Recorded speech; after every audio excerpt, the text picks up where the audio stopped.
तर इकडे छत्रपती संभाजीनगरला अतिवृष्टीने जोरदार तडाखा दिला आहे। जिल्ह्यातील 5 तालुक्यांमध्ये अतिवृष्टीमुळे दाणादाण उडाली आहे। अनेक ठिकाणी पिकांचं प्रचंड नुकसान झालंय। शिवना नदीला तर मागील 4 दशकात पहिल्यांदाच पूर आला। नैसर्गिक आपत्तीने संकटात सापडलेल्या शेतकऱ्यांनी सरकारकडे मदतीची मागणी केली आहे।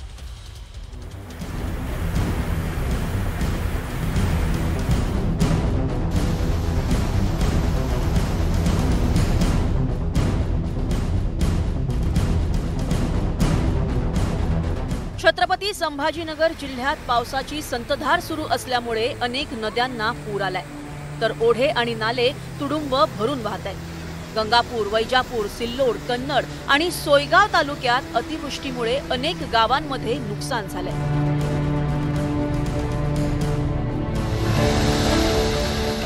धरण क्षेत्रातील पाऊस, नाशिक जिल्ह्यातून सुरू असलेला पाण्याचा विसर्ग यामुळे जायकवाडी धरणातील पाणी पातळी वाढल्यानं धरणाचे 27 दरवाजे उघडण्यात आले। परिणामी गोदावरी दुथडी भरून वाहत असल्यानं नदीकाठच्या गावातील रहिवाशांना सतर्कतेचा इशारा देण्यात आलाय। तर जलसंपदा मंत्री गिरीश महाजन यांनी जायकवाडी धरणाची पाहणी करून परिस्थितीचा आढावा घेतलाय। छत्रपती संभाजीनगर शहरातून वाहणाऱ्या खाम नदीला पूर आलाय, तर जुन्या शहराला पाणी पुरवठा करणारं हुरसूल तलाव ओव्हरफ्लो झालंय। शिवना नदीला पूर आल्यामुळे पाणी पुलावरून वाहत असल्यामुळे नागपूर मुंबई महामार्ग वाहतुकीसाठी बंद करण्यात आला होता। कन्नड तालुक्यात शिवनारच्या पुरामुळे मंदिरात 9 जण अडकले होते। गंगापूर तालुक्यातील सोलेगाव मध्येही पावसाचं पाणी शिरलं। शिवना नदीला आलेल्या पुरामुळे गावातील जिल्हा परिषदेच्या शाळेचा परिसर जलमय झाला होता। गावात पहिल्यांदाच शिवना नदीचं पाणी शिरल्याची माहिती गावकऱ्यांनी दिली। गंगापूर तालुक्यातील गुरुधानोरा, सुलतानपूर आणि मुर्शिदाबाद मध्ये पावसामुळे हाहाकार उडाला।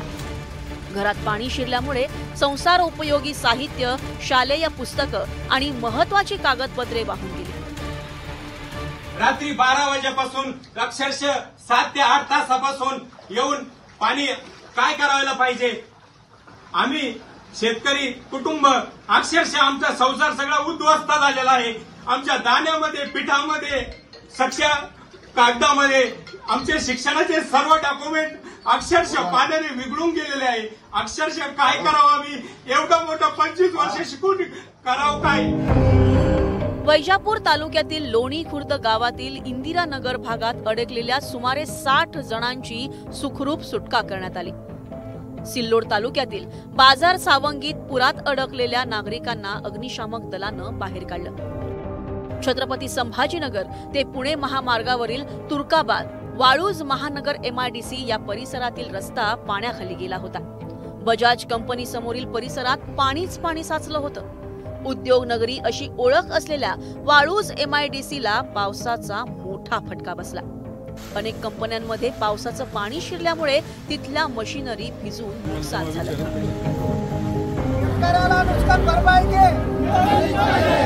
राष्ट्रीय धुळे सोलापूर महामार्गावर मोसंबी टाकून शेतकऱ्यांनी संताप व्यक्त केला होता।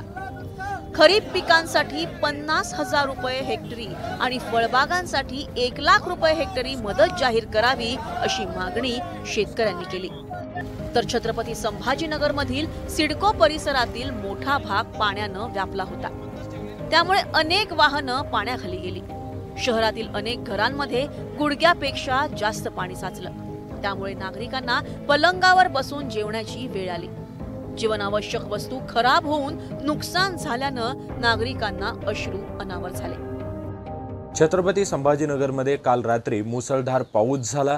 रात्री झालेल्या या पावसामुळे अनेक सखल भागामध्ये पाणी साचलंय। तर छत्रपती संभाजीनगरच्या राहुल नगर या भागामध्ये मी आता उभा आहे। मी कुठल्या शेतीमध्ये, नाल्यामध्ये नाही, तर चक्क घरामध्ये उभा आहे आणि या घरामध्ये माझ्या गुडघ्या एवढं पाणी आपल्याला पाहायला मिळतंय। तर दुसरीकडे नागरिकांना आपलं जेवण हे एखाद्या पलंगावरती, क्वाटवरती बसून जेवण करावं लागतंय। अत्यंत अशा त्यांच्या तीव्र व्यथा आहेत। नाही इलाज आहे सर, आम्ही सांगू थकलो त्यांना की जालनगरचं पाणी आमच्याकडे येऊ देऊ नका। आमचं पाण्यात आमचं सप्लाय होतं इथलं इथं पुरं, तिकडचं पाणी आमच्याकडे येऊ नका। फक्त राहुलनगरचं पाणी जातं इथून, बस आम्ही बोललो, पण कुणालाही समजून येत नाही। लोकप्रतिनिधींना कधी सांगितलंय? भरपूर सांगितलं, पुऱ्या लीडर लोकांना सांगितलंय, समजायला फोन केला, समधी येतं तुमच्यासारखे त्यांना सांगितलंय. वैजापूर तालुक्यातही अतिवृष्टी झाल्यामुळे परसोडा गावात पाणी शिरलं. ढेकू नदीला पूर आल्यामुळे अनेक गावांना फटका बसला. मागील अनेक वर्षापासून अवशरणग्रस्त असलेल्या छत्रपती संभाजीनगर जिल्ह्यात यावर्षी पाऊस बरसला. मात्र पाऊस इतका प्रचंड बरसला की त्याचा शेतकऱ्यांना आणि नागरिकांना उपयोग होण्याऐवजी नुकसानच झालं. आता पूरग्रस्त नागरिक आणि शेतकऱ्यांना सरकारकडून लवकरात लवकर मदत मिळण्याची गरज आहे, तरच शेतकरी पुन्हा उभा राहू शकेल. अविनाश कांडजे, न्यूज 18 लोकमत, संभाजीनगर.